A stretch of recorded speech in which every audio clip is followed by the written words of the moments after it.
우리 하나님 말씀 신약성경 요한복음 4장 25절부터 42절까지 말씀입니다.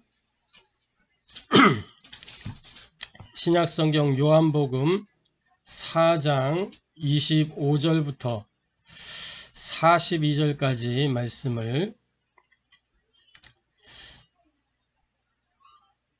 보시겠습니다.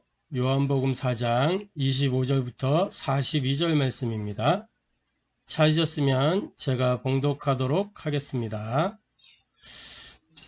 여자가 이르되 메시아 곧 그리스도라 하느니가 오실 줄을 내가 아노니 그가 오시면 모든 것을 우리에게 알려주시리이다.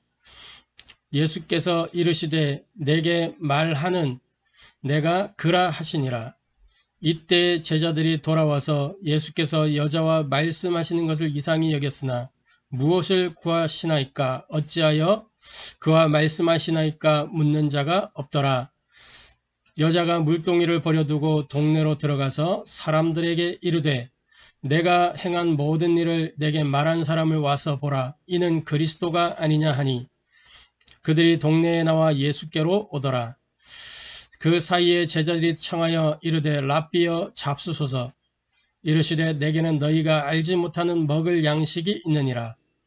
제자들이 서로 말하되 누가 잡수실 것을 갖다 드렸는가 하니 예수께서 이르시되 나의 양식은 나를 보내신 이의 뜻을 행하며 그의 일을 온전히 이루는 이것이니라. 너희는 넉 달이 지나야 추수할 때가 이르겠다 하지 아니하느냐. 그러나 나는 너희에게 이르노니 너희 눈을 들어 밭을 보라. 희어져 추수하게 되었도다. 거두는 자가 이미 삭도 받고 영생에 이른 열매를 모으나니 이는 뿌리는 자와 거두는 자가 함께 즐거워하게 하려 함이라. 그런즉 한 사람이 심고 다른 사람이 거둔다 하는 말이 옳도다. 내가 너희로 노력하지 아니한 것을 거두러 보내었노니 다른 사람들은 노력하였고 너희는 그들이 노력한 것에 참여하였느니라. 여자의 말이 내가 행한 모든 것을 그가 내게 말하였다 증언하므로 그 동네 중에 많은 사마리아인이 예수를 믿는지라. 사마리아인들이 예수께 와서 자기들과 함께 유하시기를 청하니 거기서 이틀을 유하심에 예수의 말씀으로 말미암아 믿는 자가 더욱 많아. 그 여자가 말하되 이제 우리가 믿는 것은 네 말로 인함이 아니니 이는 우리가 친히 듣고 그가 참으로 세상의 구주신 줄 알미라 하였더라. 이는 살아계신 하나님의 말씀입니다. 아멘. 42절 마지막 절을 보니까 그 여자에게 말하되 이제 우리가 믿는 것은 네 말로 인함이 아니니 이는 우리가 친히 듣고 그가 참으로 세상의 구주신 줄 알미라 하였더라. 이렇게 말씀하고 있습니다. 사마리아 여인이 예수님이 메시아인 것을 확인하고 발견하고 체험하면서 물동이를 버려두고 바로 이제 자기 마을로 돌아가서 사람들에게 여차저차해서 내가 메시아를 만났다. 와서 보라. 이는 그 메시아가 아니냐. 그 그리스도가 아니냐. 이렇게 해서 와서 보고 이 사람들이 예수님의 말씀도 듣고 들으면서 이제 뭐라고 하냐면 그 사마리아 여인한테 우리가 믿는 것은 네 말로 인함이 아니고 우리가 친히 듣고 그가 참으로 세상의 구신 줄 알미라 하였더라. 결국은 이 사마리아의 이 사람들이 수가성에 있는 사람들이 개인마다 복음이 들어가서 구원받게 된 그런 이제 놀라운 일이 기록되어 있는 장면을 볼 수 있습니다.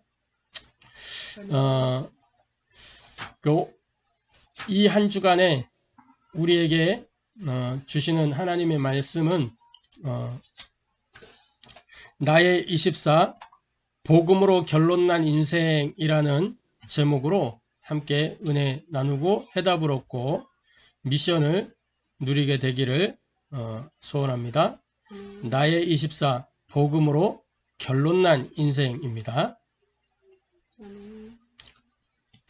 자, 일단 서론적으로 하나님의 사람이 가는 길은 남은 자, 순례자, 정복자의 여정입니다. 하나님의 사람, 모든 하나님의 자녀들, 모든 전도자들이 가는 길은 남은 자의 여정이요, 순례자의 여정이요, 정복자의 여정입니다. 이 여정을 걸어가는데 여정을 알고 가는 거하고 모르고 가는 거의 차이는 엄청난 거죠. 그래서 저와 여러분이 이 여정을 알고 가는 축복과 은혜가 있게 되기를 바랍니다. 그래서 뭘 알아야 되냐면 여정을 가는 데 있어서 중요하게 알고 가야 되는 것이 일단은 목표가 어딘지 알아야 되겠죠. 목표. 그 다음에 이정표를 알아야 될 것이고 시간표가 있어야 되겠죠. 이정표, 시간표, 목표. 이 세 가지가 우리가 여정을 걸어가는 데 있어서 분명하게 알아야 되는 부분입니다. 그래서 이정표를 알면 확신 속에서 힘있게 갈 수가 있어요. 이정표를 알면. 우리가 운전을 해도 마찬가지고 조수석에 있어도 마찬가지예요. 길을 아는 사람은 확신이 있어요. 그래갖고 이렇게 운전자가 길을 모르면 조수석에 선 사람이 길을 확실히 알고 있을 때 이렇게 코치도 해주고 이렇게 하거든요. 확신이 있으니까. 길을 알기 때문에. 그러니까 이정표를 알면 확신 속에서 힘있게 갈 수가 있는 겁니다. 시편 119편 105절에 주의 말씀은 내 발의 등이요 내 길의 빛이니이다. 그러니까 등이 있고 빛이 있으니까 등 따라 빛 따라 가면은 얼마나 안전하게 편안하게 갈 수 있겠어요? 그런데 모르면 모르는 만큼 방황하고 갈등할 수밖에 없는 것입니다. 그래서 이정표를 안다는 것이 굉장히 중요한 거예요. 그리고 시간표를 알면 누리면서 갈 수 있어요. 누리면서. 언제 출발하고 언제 도착한다. 이게 딱 계산이 돼 있으면은 내가 출발하는 시간 미리 준비해서 여유 있게 누리면서 그 안에서 그 가는 시간 동안에 누리면서 갈 수 있는 거예요. 그죠? 근데 이걸 모르면 조급해질 수밖에 없어요. 시간표를 모르면. 마태복음 24장 14절에 이 천국 복음이 모든 민족에게 증언되기 위하여 전파되리니 그제야 끝이 오리라. 하나님의 타임테이블은 이 마태복음 24장 14절에 세팅이 되어 있어요. 그래서 세상 끝나는 시간표를 정해 두시고 하나님은 모든 것을 움직이신단 말이죠. 그렇다면 우리가 이 사실을 알고 내 삶을 그 시간표에 맞추어서 사는 겁니다. 이 천국 복음이 모든 민족에게 증언되게 전파되리니 그제야 끝이 오리라. 그러면 시간표를 알면 이 시간표를 앞당길 수도 있어요, 우리가. 그죠?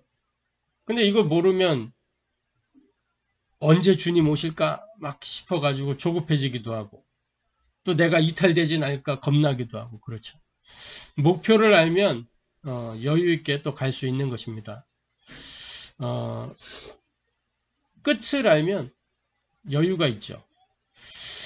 마태복음 28장 18절부터 20절에 모든 민족으로 제자를 삼아 아버지 아들과 성령의 이름으로 세례를 주고 내가 너희에게 분부한 모든 것을 가르쳐 지키게 하라 라고 그렇게 기록하고 있습니다. 이게 하나님의 목표예요. 하나님의 목표. 사도행전 1장 8절에는 좀 더 구체적으로 기록하고 있죠. 오직 성령이 너희에게 임하시면 너희가 권능을 받고 예루살렘과 온 유대와 사마리아와 땅끝까지 이르러 내 증인이 되리라. 이게 하나님의 목표입니다. 세계복음화. 그러니까 모르면 불안하고 두려워지는 목표점을 모르고 간다. 그러면 불안한 거예요. 목표를 모르면 두려울 수밖에 없어요. 어딜 가는데 내가 모르고 이렇게 딸려간다. 그러면 아주 곤란해지는 거죠. 그래서 저 같은 교역자의 237 치유 서밋은 뭔가 이렇게 봤더니 강단 캠프가 교역자의 237이죠. 강단을 통해서 이 강단의 메시지가 237화 되는 거예요. 그리고 그 강단을 가지고 기도 캠프로 성도들을 위하여 중보하고 현장을 현장의 역사는 흑암을 꺾고 영적 싸움을 하는 거죠. 그리고 실제 전도 캠프, 이게 교역자의 237 치유 서밋입니다. 현장에서 한 사람을 만나 그 개인을 치유하고 서밋으로 세워가는 거, 이게 교역자가 할 일이죠. 또 중직자의 237 치유 서밋은 뭐냐? 중직자는 현장의 사람이란 말이죠. 그래서 얼마 전에 이 주간 메시지들 흐름에서도 보니까 유 목사님 뭐라고 말씀했냐? 중직자가 교회 안에 앉아 있는 게 아니고 현장에서 역할을 해야 된다라고 그렇게 말씀했어요. 그러니까 현장 캠프를 하는 것이 중직자의 237이요. 그 현장이 세계화되는 거죠. 그리고 중직자는 자기 현장에서 집중하는 그것이 기도입니다. 그리고 자기 현장에서 주어진 그것을 지속하는 것이 그게 전도예요. 중직자의 전도. 중직자가 막 돌아다니면서 전도하고 그거는 이제 좀 특별한 어떤 교회에 이런 캠프를 두고 이렇게 캠프 때 D-Day 때는 같이 다니기도 하고 할 수 있는 거죠. 그러나 평상시에는 자기 개인의 현장에서 자기 업에 유일성의 응답이 나오도록 집중하면서 재창조의 역사가 일어날 때까지 지속하는 겁니다. 그래서 현장 캠프, 집중 캠프, 지속 캠프가 중직자가 누릴 237 치유 서밋이에요. 거기에서 그러면 현장의 제자가 찾아지게 돼 있다는 거예요. 현장의 제자가. 할렐루야. 아멘. 자, 렘넌트는 뭐냐? 렘넌트 237 치유 서밋은 어떤 것이냐? 렘넌트는 준비되어지는 그런 시간표거든요. 준비되는 시간표. 그렇기 때문에 렘넌트의 237은 미래 캠프입니다. 그죠? 그리고 실제 지금 기도를 렘넌트들이 잘 모르기 때문에 이 기도가 무엇인가 그걸 확인하는 캠프, 기도 캠프죠. 기도를 그래서 우리가 옛날에 영산업인 제가 회장할 때 기도스쿨 강남지에 기도스쿨 했잖아요. 그게 뭐예요? 기도 인턴십 하는 거예요. 기도 인턴십. 중직자들의 현장도 실제로 보기도 하고 말씀을 어떻게 누리는지 사문을 어떻게 누리는지 그러면서 다양하게 보는 것 같지만 거기에서 가장 중점을 두는 건 뭐냐? 이 렘넌트 한 사람에게 말씀이 개인화되도록 그리고 기도가 무엇인지 이해되도록 그리고 내가 무엇을 지금 찾아야 될 것이냐? 달란트 그거였거든요. 그러니까 미래 캠프, 기도 캠프, 달란트 캠프가 다 기도 스쿨 안에 다 있던 거예요. 이게 뭐 없던 게 새로 나온 게 아니고 지금까지 쭉 해오던 얘기가 지금 이렇게 단어가 또 나오는 거예요. 미래 캠프, 기도 캠프, 달란트 캠프. 그래서 렘넌트의 치유, 기도입니다. 기도. 기도가 치유가 되어지고 있다는 증거로 기도가 된다니까요. 기도가. 그리고 렘넌트들의 이 서밋, 렘넌트가 서밋으로 가는 그 키는 달란트죠. 이 달란트를 통해서 달란트가 전문성으로 또 전문화되어져서 이게 세계화 될 만큼 그거 할 수 있도록 달란트 캠프를 하는 것입니다. 그러면 이 서론을 두고 오늘 말씀을 조금 받아야 되겠습니다. 본론적으로 그러면 복음으로 결론난 인생은 어떤 인생이냐라는 거예요. 복음으로 결론난 인생은 어떤 인생인가? 복음으로 결론난 이 인생은 다른 것이 아니고 하나님의 은혜로 사는 인생이요. 하나님의 은혜로 사는 인생. 하나님이 우리에게 주신 은혜가 있어요. 그게 뭐냐? 하나님이 멸망받아야 될 우리를 찾아오셨단 말이에요. 찾아오셨어. 그게 은혜예요. 언제요? 로마서 5장 8절에 우리가 아직 죄인 되었을 때, 그때 요한복음 1장의 말씀처럼 말씀이 육신이 되어 우리를 찾아오셨어요. 어디로요? 빈 곳, 버려진 곳, 죽어있는 곳에 우리 주님 친히 찾아가셨다니까요. 그래서 바리새인들 이 율법의 이 대가들은 전혀 거들떠보지도 않고 오히려 막 율법을 지키는 이 사람들은 그 세리, 창녀, 이런 병자들, 고아, 과부 다 부정하다고 막 멀리하고 밀어내고 들어오지도 못하게 만들고 그랬는데 예수님 현장을 찾아가면서 그 사람들을 다 만나고 한 사람 한 사람 만나는 사람마다 그 개인의 문제가 치유되고 회복되고 변화를 받잖아요. 그래서 그 개인이 다 증인으로 이렇게 세워지잖아요. 찾아오셨어요. 그 현장으로. 그러면서 부르셨습니다. 찾아가셔서 불렀어요.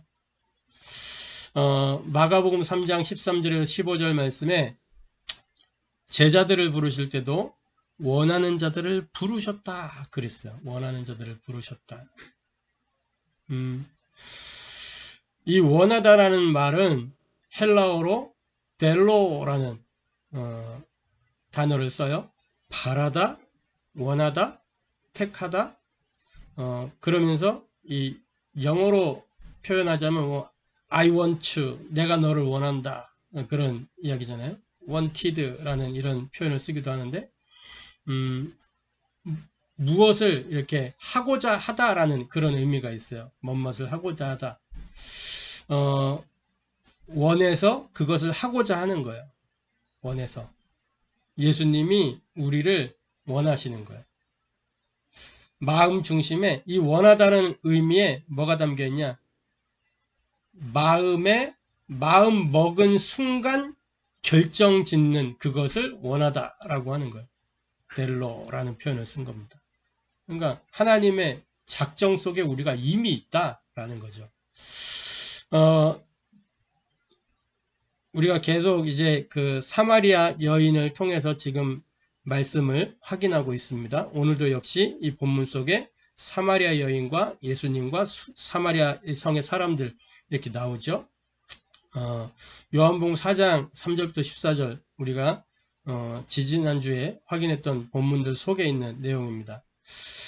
보면은 예수님이 사마리아 여인을 의도적으로 찾아오셨다는 것을 알 수 있어요. 말씀을 보면 이렇게 되어 있습니다. 4장 3절부터 이렇게 보면은요.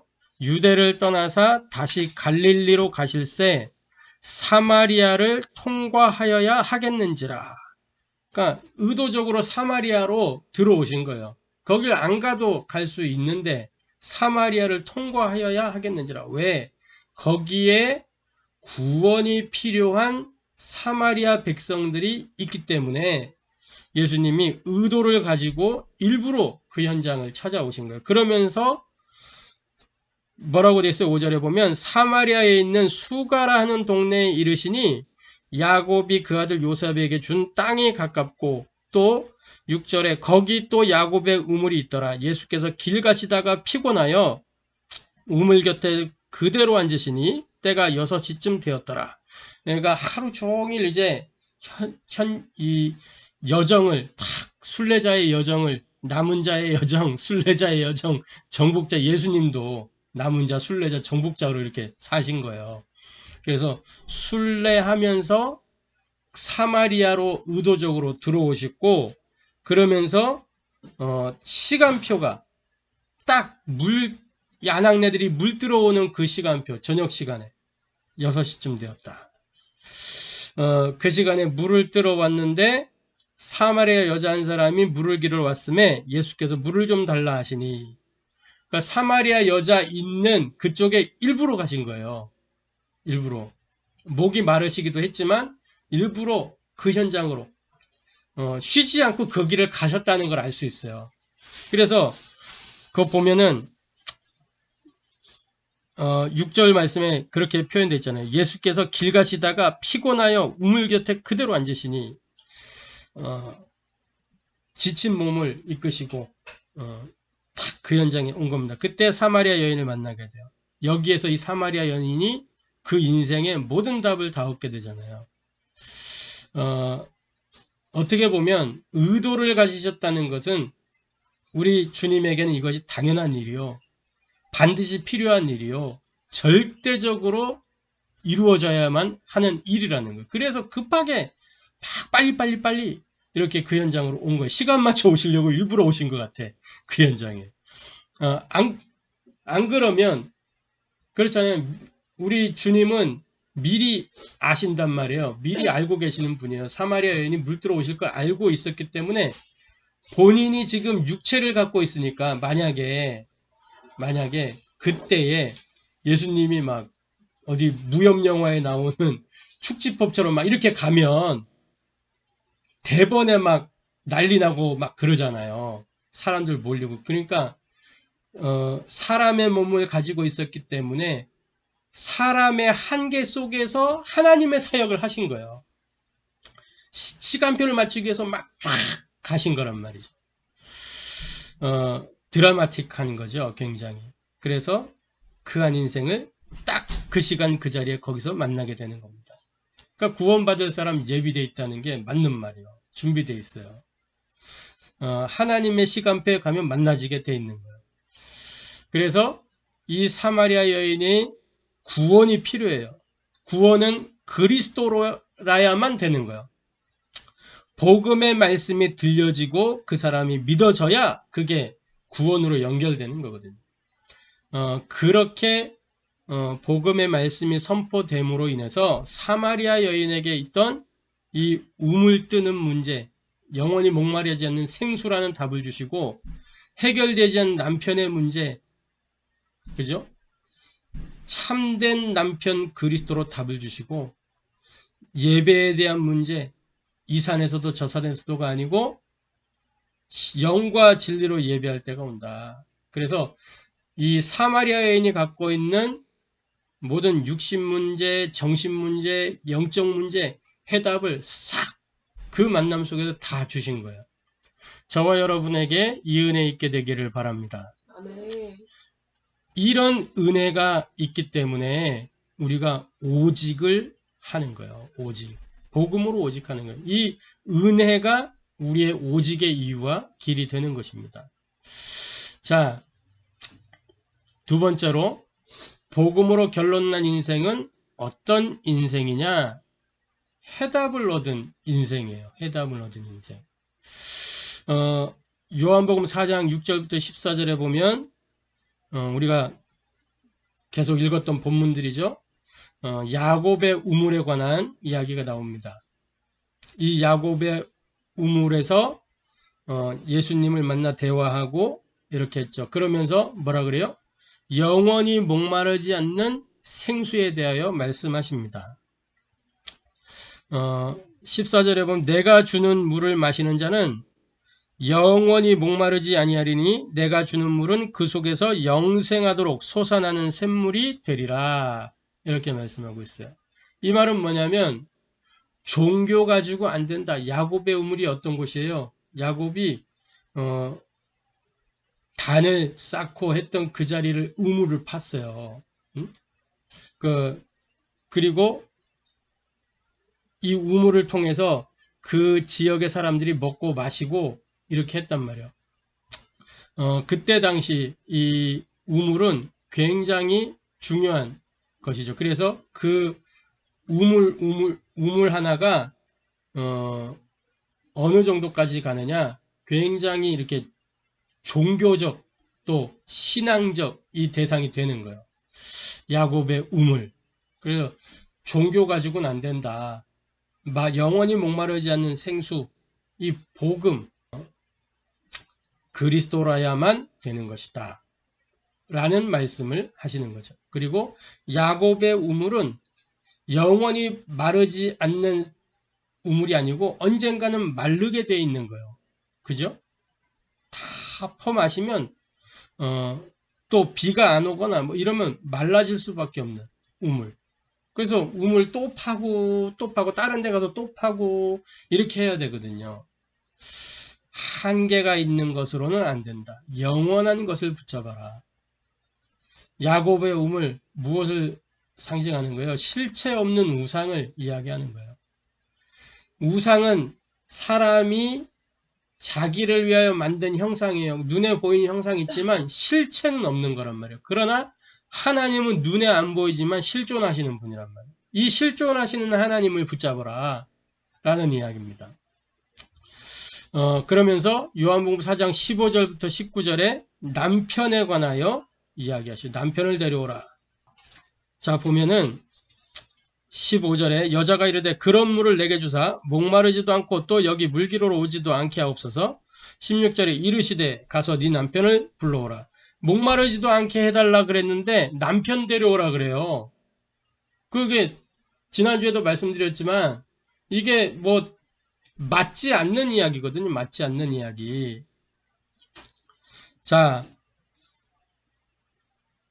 그 남편, 이 사마리아 여인이 이렇게 의지하려고 했던 부분, 그죠? 남편이라고 하는 그 상징적인 역할은 뭐예요? 한 집의 어떤 기둥은 뭐예요? 힘, 권세, 권력, 이런 거잖아요. 그러니까 뭔가 내가 기대려고 했던 부분, 또 남편을 통해서 이 사마리아 여인은 풀리지 않는 문제가 있었잖아요. 후사에 대한 부분. 근데 이런 것을 해결할 수 있는 키가 남편이라고 생각했던 거예요. 그래서 남편을 잘 만나야 내가 아이도 낳고 남편을 만나야 이렇게 될 수 있다라고 생각했던 거죠. 그런데 성경은 뭐라고 얘기하냐면 예수님이 참된 신랑이다라고 계시록에도 이야기하고 있고, 또 요한복음 우리가 앞서 살펴봤던 2장에서도 혼인잔치 이 이야기를 하면서 혼인잔치에서 이 주인 되시는 그리스도 만나야 된다라는 이야기 했었죠. 참된 신랑이신 그리스도를 만나야 되는 것이다. 이 말은 뭐냐면 세상 것을 의지하지 마라. 하나님 나라가 답이다. 세상의 힘을 의지하지 마라. 영적인 힘을 길러라. 아멘. 세상 방법으로 되지 않는다. 하나님의 방법이라야 되는 것이다. 아멘. 이런 메시지를 담고 있는 겁니다. 그 요한복음 4장 20절부터 24절 우리 지난주에 봤죠? 예배에 관한 메시지입니다. 이 산에서도 말고 예루살렘에서도 말고 이 산, 그 사마리아에 있는 산, 그리심 산, 그 그리심 산에서 아브라함도 단을 쌓았고 또 여호수아도 단을 쌓았고 그 단을 쌓았던 자리가 있기 때문에 거기에다 이 사마리아 사람들이 성전을 지어놓고 거기서 예배 드렸단 말이에요. 근데 이 사마리아의 예배는 어떤 예배였냐? 예루살렘하고는 다르게 종교가 혼합된 혼합 종교적인 예배예요. 왜? 사마리아가 어떻게 됐어요? 이렇게 이 이방 세력들에 의해서 이렇게 피가 섞이고 할렐루야. 피가 섞였을 뿐만 아니라 이방 문화가 다 들어왔단 말이에요. 우상 문화가 다 들어왔어요. 이미 그 전부터 그 지역에는 그런 것들이 뿌리가 내려졌단 말이에요. 그죠? 그래서 하나님의 전이라고는 하지만 우상신전이요. 그리고 예루살렘에서도 말고, 예루살렘은 어떤 곳이에요? 예루살렘에서는 하나님이 하나님이 거룩하게 구별을 하셨지만은 의미를 잃어버리고 본질을 잃어버리고 자꾸 율법으로 의식으로 전통으로 이렇게 흘러 들어갔단 말이에요.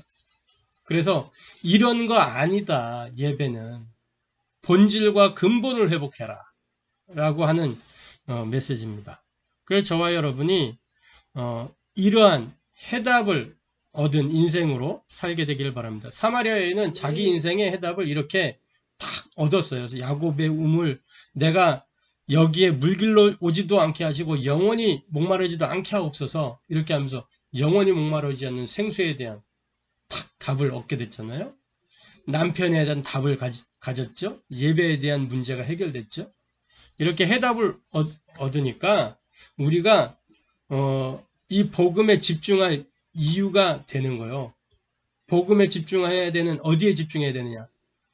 본질, 근본, 여기에 집중해야 된다는 거예요.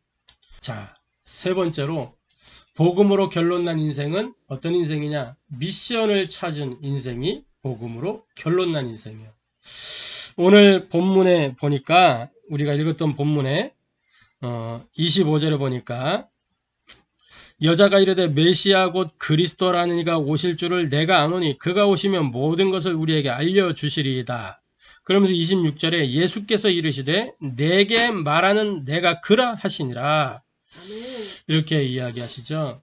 자, 25절 26절에 보면 그리스도의 계시가 나옵니다. 그리스도의 계시.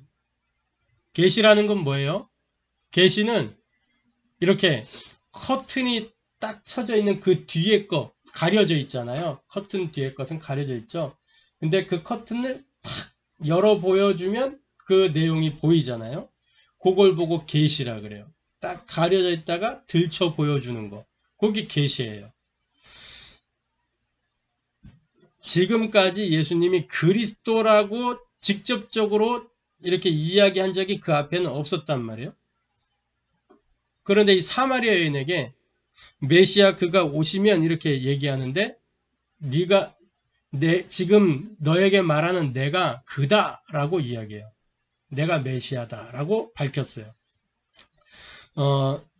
내가 그다라고 하는 이 부분은 헬라어로 에고 에이미라는 단어를 써요. 이게 어디서 나왔냐? 구약에 호렙산에서 이제 떨기나무 가운데 이렇게 불을 붙는데 거기에 이제 딱 모세가 가잖아요. 그러니까 신기해가지고 가는데 네 신을 벗으라 하면서 나는 여호와다. 나는 스스로 있는 자니라. 이게 에고 에이미, I am that I am 그 이야기란 말이에요. I am that I am 이게 무슨 말이냐? 나는 나다. 나는 존재하는 자다. 그래서 우리나라 번역본으로는 나는 스스로 있는 자다. 이렇게 번역을 했죠. 번역할 표현법이 없어가지고 그냥 스스로 있는 자다. 이렇게 표현했어요. 근데 우리 나용화 교수님 그랬잖아요. 나는 나다. 이렇게 말씀하지. 나는 나다. 그냥 나다. 라는 거예요. 나다. 그 누구도 나다라고 이야기할 수가 없어요. 하나님만 나다. 내가 나다. 라고 이야기하시는 거죠. 그래서 I am that, I am 이 이야기를 여기서 말씀하시고 요한복음에 보면 7번 I am that, I am을 이야기하세요. 그때마다 많은 사람들이 특히 바리새인들이 막 놀래 자빠지고 막 그것 때문에 이렇게 더 이를 갈고 막 왜 신성 모독죄다라고 해가지고 네가 하나님이냐 막 그랬잖아요.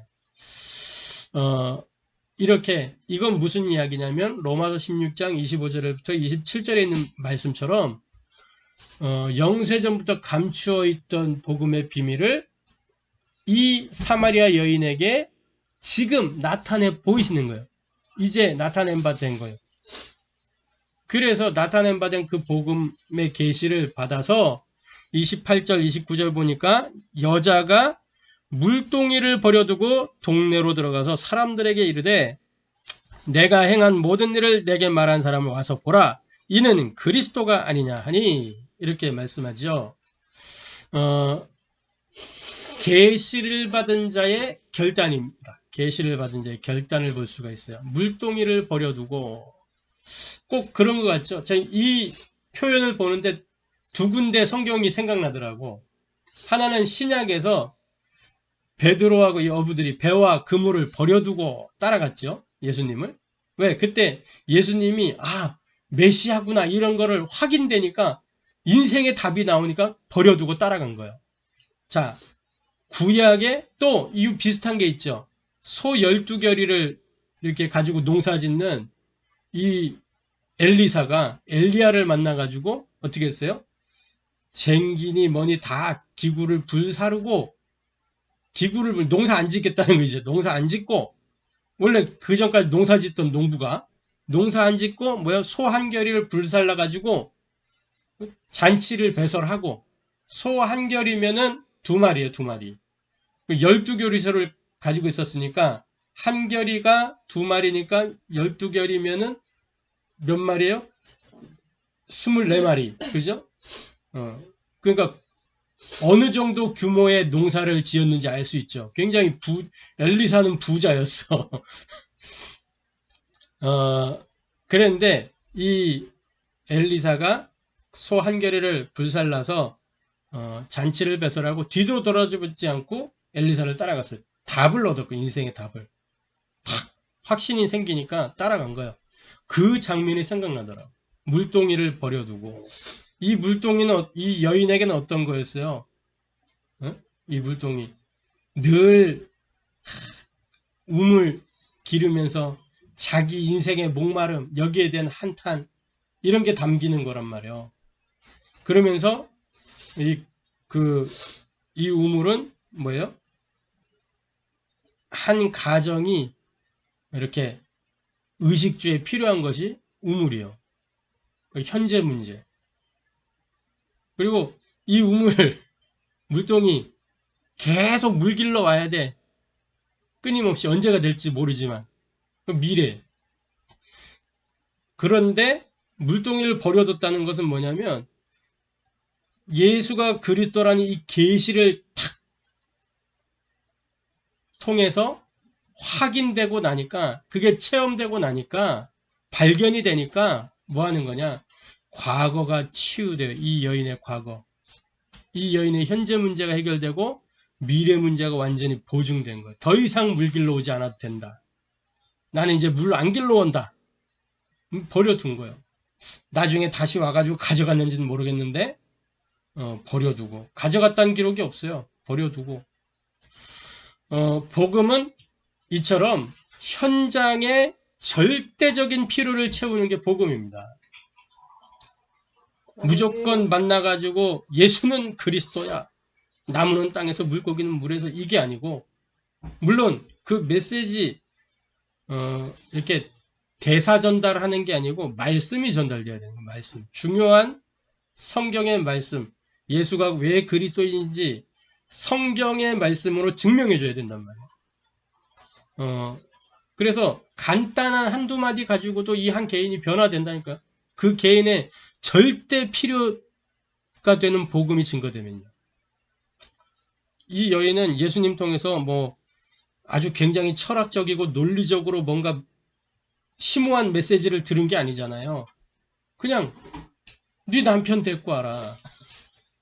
그리고 영생하도록 솟아나는 생수를 마시게 될 것이다. 예배에 대한 고민, 그 개인 고민에 대한 정확한 답을 주니까 이 사람이 완전히 인생 담나버리잖아요. 그게 복음이란 말이에요. 복음의 능력이요. 자, 요한복음 4장 39절에서 42절 말씀 보니까 이렇게 기록하고 있어요. 여자의 말이 내가 행한 모든 것을 그가 내게 말하였다 증언하므로 그 동네 중에 많은 사마리아인이 예수를 믿는지라. 이렇게 기록하고 있어요. 많은 사마리아인이 예수를 믿는지라. 그러면서 예수의 말씀으로 말미암아 믿는 자가 더욱 많아 그 여자에게 말하되 이제 우리가 믿는 것은 네 말로 인함이 아니니 이는 우리가 친히 듣고 그가 참으로 세상의 구주이신 줄 알미라 하였더라. 이렇게 기록하고 있죠. 계시를 받은 자의 삶입니다. 계시 받은 자의 삶은 어떤 삶이었어요? 39절에 증언함으로 했죠. 증언함으로. 계시 받은 자의 삶은 증인의 삶을 사는 것입니다. 증인은 뭐예요? 본 사람이요. 발견한 자, 확인한 자, 체험된 자. 이게 증인이란 말이에요. 자, 그래서 성경은 이 증인이 가져야 되는 아주 중요한 공식을 말하고 있어요. 그게 뭐냐? 그리스도, 하나님 나라, 오직 성령. 그거 가지고 응답 올 때까지 오로지 기도. 그러면 증인이 가져야 되는 증거를 주시는 2147의 역사가 일어난다. 그래서 1 플러스 3 플러스 8 플러스 14는 2147이다. 이게 증인의 공식이에요. 증인의 공식. 성경에만 있는. 어디 이런 계산법이 있어요. 1 플러스 3 플러스 8 플러스 14는 2147이다. 이게 뭐예요? 사도행전 1장 1절, 1장 3절, 1장 8절 요걸 가지고 1장 14절에 오로지 기도하게 되면 사도행전 2장 1절부터 47절에 그 응답을 받게 된단 말이에요. 성경의 응답. 그러니까 우리가 응답을 받았다, 응답이 왔다 라고 할 때는 사도행전 2장 1절부터 47절에 그 응답이냐를 확인해야 돼요. 정말 성령의 역사냐? 말씀이 성취됐냐? 현장에 제자 일어나냐? 전도문이 열려있냐? 그죠? 현장 변화되냐? 이게 응답의 기준이에요. 기준. 저와 여러분이 이 증인의 공식대로 적용하고 응답 누리는 전도자의 인생 되기를 주님의 이름으로 축복합니다. 아멘. 결론입니다. 복음으로 저와 여러분 인생 결론 내고 전도자의 여정을 누리기를 바랍니다. 아멘. 그래서 전도자의 여정 어떤 여정이냐? 남은 자 24의 여정이에요. 전도자의 여정은 순례자 24의 여정이에요. 전도자의 여정은 정복자 24의 여정이에요. 자, 남은 자 어떤 사람이에요? 복음 때문에 복음을 위하여 복음에 의하여 남겨진 사람이 남은 자예요. 그러니까 남았다라는 거는 어떤 의미가 있는 거예요? 살아남은 거요. 그죠? 살아남았잖아. 그러니까 살아남을 수 있는 힘을 가진 사람이 남은 자예요. 우리에게 무엇이 힘이 돼요? 복음으로 은혜 받으면 힘이 생기는 거예요. 저와 여러분이 복음으로 은혜 받게 되기를 바랍니다. 자, 복음으로 은혜 받으면 힘이 생겨요. 그 힘을 가진 사람, 이 사람이 남은 자예요. 자, 지금 예배 시간이죠. 자, 이따가 예배 마치고 이야기하세요. 자, 복음으로 힘을 가진 사람은 어떤 사람이에요? 말씀의 흐름을 타는 사람이 이 힘을 가진 사람이에요. 말씀의 흐름을 타는 사람. 다시 말해, 말씀의 흐름을 탄다는 건 뭐냐면 하나님의 이정표를 따라가는 거예요. 이게 남은 자예요. 이정표를 따라가는. 그 사람이 곧 어떤 사람이냐? 복음의 플랫폼이 되는 사람이에요. 자, 사마리아 여인 생각해 보세요. 그리스도로 답이 딱 나오니까 뭐가 돼요? 복음의 플랫폼이 돼요. 와 보라 하니까 수가성 동네 사람들 다 나왔다니까. 자, 그러니까 여기서 알 수 있는 건 뭐예요? 수가성의 이 여인은 우리가 그동안 수가성 여인을 오해했던 것처럼 뭐 이렇게 음탕한 그런 여인이 아니란 말이에요. 그죠? 사람들이 수가성 여인이 하는 말 듣고 다 나올 수 있을 만큼 그런 사람이었다는 걸 알 수 있어요. 플랫폼이 되었다니까. 오직의 사람이요. 자, 순례자 24의 여정 뭐예요? 순례자는 그냥 돌아다니는 사람이 아니에요. 답을 알고 답을 가지고 그 답을 전달하기 위해서 가는 사람이 순례자예요. 그래서 이 사람은 그 순례자의 여정, 평안의 복음에 예비한 것으로 신을 신고 여정을 가는 사람이란 말이에요. 다시 말해 기도의 흐름을 타는 사람이 순례자예요. 이 기도의 흐름을 타는 사람은 하나님의 시간표를 앞당기는 사람입니다. 이 사람이 기도의 파수대예요. 집중의 사람입니다. 자, 정복자 24의 여정입니다. 정복자는 길을 일단 아는 사람이에요. 미션 가진 사람이란 말이죠. 길을 안다는 것은 현장의 흐름을 탄다는 거예요. 하나님의 목표를 확정짓는 사람입니다. 이 사람이 전도의 안테나예요. 지속하는 사람입니다. 그래서 저와 여러분이 복음으로 인생을 결론 내고 이런 남은 자, 순례자, 정복자 24의 여정으로 전도자의 여정을 누리게 되기를 주님의 이름으로 축복합니다. 아멘. 기도하겠습니다. 하나님께 감사를 드립니다. 복음으로 결론난 인생이 될 수 있도록 우리에게 말씀을 허락하시니 감사를 드립니다. 하나님의 사람이 가는 길은 남은 자, 순례자, 정복자의 여정일 것인데 우리가 이 길을 알고 갈 수 있도록 은혜를 더하여 주옵소서.